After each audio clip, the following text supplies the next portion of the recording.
بسم اللہ الرحمن الرحیم۔ خبر پاکستان کی کے پلیٹ فارم پر ایک مرتبہ پھر آپ کو خوش آمدید کہتے ہیں اور نئی معلومات کے ساتھ حاضر خدمت ہیں۔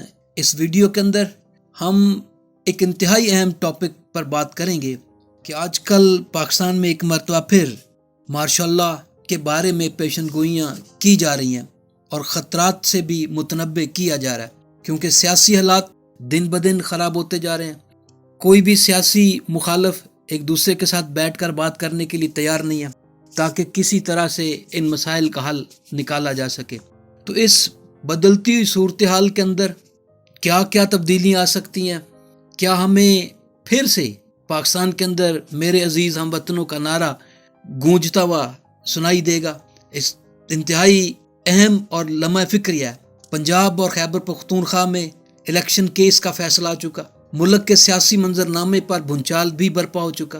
حکومت کی جانب سے سپریم کورٹ کے 3 ججوں پر مشتمل بینچ کے فیصلے کو ویلکم نہیں کیا گیا، بلکہ وفاقی کابینہ نے فیصلے پر تحفظات کا اظہار کرتے ہوئے اسے یکسر مسترد کر دیا اور اس مسئلے سے نمٹنے کے لیے ایک کمیٹی بھی بنا دی گئی۔ دوسری طرف نون لیگ کے قائد نواز شریف نے لندن میں بیٹھے پریس کانفرنس کی اور فیصلہ دینے والے 3 ججوں کے خلاف جوڈیشل کونسل میں ریفرنس دائر کرنے کا کہا۔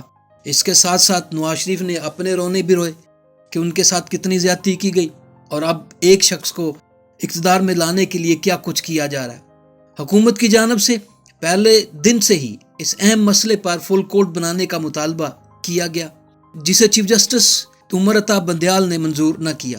ابتدا میں 9 رکنی بینچ بنایا گیا، 2 جج صاحبان نے معذرت کر لی، جسٹس مندوخیل اور جسٹس منصور علی شاہ کی جانب سے اختلافی نوٹ آیا، بعد میں وہ بھی بینچ سے الگ ہو گیا، حتیٰ کہ بینچ صرف 3 جج صاحبان پر مشتمل رہ گیا، جس نے سماعت کے دوران واضح کہا کہ سیاسی جماعتیں بیٹھیں، آپس میں بات چیت کر کے معاملہ حل کر لیں، بصورت دیگر عدالت آئین اور قانون کے تحت حکم جاری کرے گی۔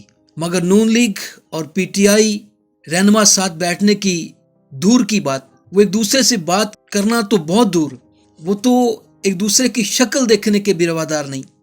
عمران خان نے اپنے بیان میں کہا کہ وہ خود حکومت سے بات چیت کا حصہ نہیں بنیں گے، تو دوسری طرف خواجہ آصف نے کہا تیسرے فریق کے بغیر مذاکرات نہیں ہو سکتے، لہذا سپریم کورٹ کی جانب سے دیا گیا موقع استعمال نہ کیا گیا۔ اگر مذاکرات کر لیے جاتے، خود مل کر بیٹھ کر یہ رہنما میچورٹی کا ثبوت دیتے اور کوئی نہ کوئی فیصلہ کر لیتے تو آج شاید صورتحال مختلف ہوتی، ملک میں اس طرح سے حالات کشیدہ نہ ہوتے، اس طرح سے شعلہ بیانی نہ ہوتی، اس طرح سے سپریم کورٹ اور حکومت ایک دوسرے کے آمنے سامنے نہ ہوتے۔ لیکن یہ سب کچھ ہو چکا۔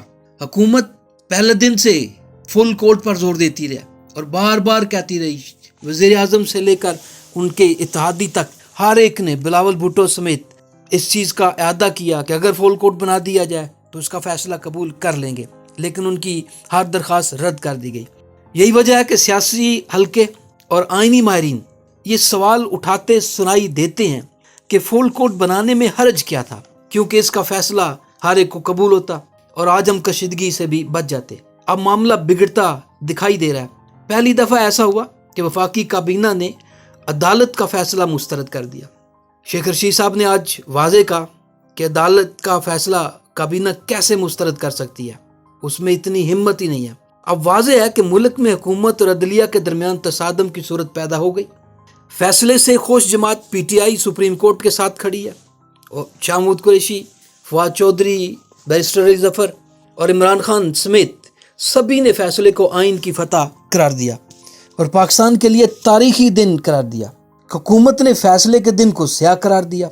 صورتحال ہاتھوں سے نکل رہی ہے، کوئی فریق بات چیت کے ذریعے معاملے کو حل کرنے کے لیے تیار نہیں، جبکہ سپریم کورٹ نے الیکشن کمیشن کو یہ موقع دیا ہے کہ اگر حکومت تعاون نہیں کرتی تو عدالت کے پاس آ جائے، پھر عدالت کوئی جامع حکم جاری کرے گی، جس کی تشریح کچھ یوں کی جا رہی ہے کہ عدالت حکم نامہ نہ ماننے والوں کی پاداش میں تیسرے وزیر اعظم کو بھی نااہل قرار دے کر گھر بھیج دے گی، جس سے یہ سیاسی بحران مزید گہرا ہو جائے گا۔ بلاول بھٹو واضح کہہ چکے ہیں کہ ملک میں مارشاء اللہ کا خطرہ منڈلا رہا ہے،